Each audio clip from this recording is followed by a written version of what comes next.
먼저 여야 대표의 교섭단체 대표 연설과 관련해서 말씀드리겠습니다. 새누리당 김무성 대표는 오늘 고통분담을 통한 사회적 대타협 운동을 주제로 하는 국회 교섭단체 대표 연설을 했습니다. 이어 새정치민주연합 문희상 비상대책위원장도 대표 연설을 했습니다.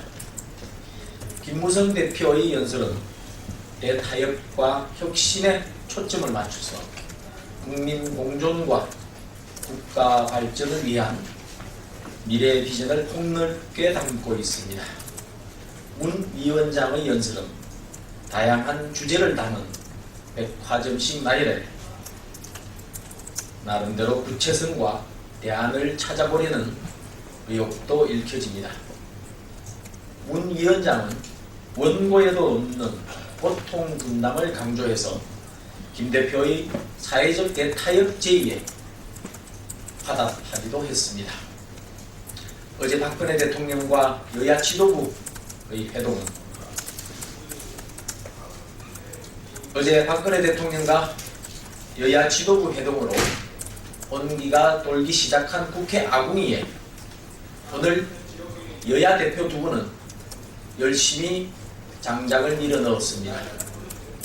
김 대표는 마른 장작을 골라서 넣었고 문 위원장은 마른 장작에 젖은 장작도 섞어 넣은 게 아닌가 하는 인상을 받았습니다. 지금이 경제를 다시 세울 수 있는 마지막 골든타임이라는 박 대통령의 진단에 두 대표는 전적으로 공감하면서도 방법론에서는 차이를 보였습니다.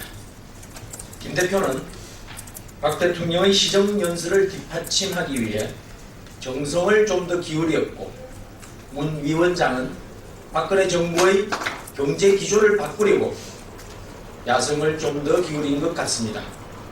김 대표는 경제위기 극복과 공무원 연금 개혁 등의 절박함을 강조하면서 고통 분담을 통한 사회적 대타협 운동을 제안했습니다.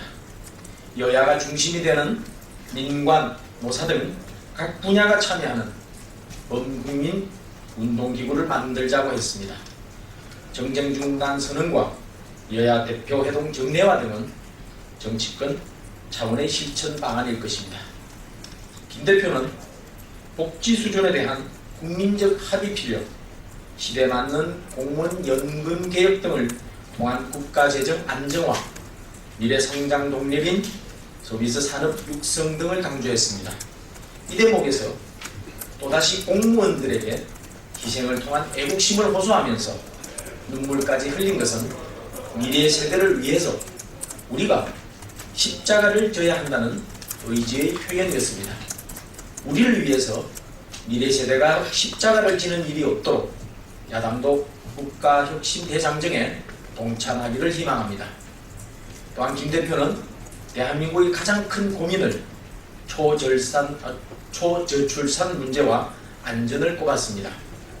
초저출산 문제 해결을 위해 국회 내 특위 설치를 제안했고 안전 관련 치밀한 규제로 안심 대한민국을 만들어가야 한다고 강조했습니다. 이어 정치 혁신을 위한 방법론으로 정치개혁 특위와 국회 선진화법의 재검토, 오픈 프라이머리 제도 도입, 특권 내려놓기 등을 제시했습니다. 문 위원장은 개헌 특위 구성을 제안하면서 내년 남북 정상회담 개최도 제의했습니다. 생산적인 야당이 있어야 생산적인 국회가 가능합니다. 견제도 비판도 야당의 중요한 기능이지만 협력과 지원도 아끼지 않는 야당이 있을 때 국회도 살고 국민도 삽니다. 정기국회가 한 달 남았습니다. 지금 국회에는 야당의 협력과 지원이 절실한 법안과 현안들이 산적해 있습니다. 오늘 김 대표는 국회에서 해야 할 일들을 조목조목 열거하면서 야당의 협조를 호소했습니다. 반대를 위한 반대를 더 이상 하지 않겠다는 문 위원장의 다짐이 이번 정기국회에서 실천되기를 기대합니다. 다음은 2차 고위급 남북 접촉과 관련해서 말씀드리겠습니다. 오늘이 우리 정부가 북한에 2차 고위급 접촉을 하자고 제의했던 날입니다. 현재까지 북한은 침묵하고 있습니다. 사실상 2차 고위급 접촉은 무산된 것 같습니다.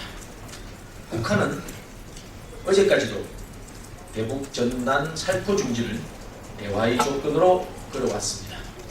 다시 한번 말하지만은 민간단체의 대북 전단 살포는 정부가 통제할 수 있는 사안이 아닙니다. 수용할 수 없는 부당한 요구를 반복하면서 남북 관계를 경색시키는 것에 대해서 유감을 표합니다. 오늘 우리 정부의 제안은 무산됐지만 지난 4일 합의한 대로 11월 초 제안은 아직 유효합니다. 북한은 대화의 의지가 진정으로 남아있다면 조건 없이 고위급 접촉에 응하기를 바랍니다. 대화의 문은 언제든 열려 있습니다. 북한은 대화의 문을 열고 들어와서 테이블에 앉아야 합니다.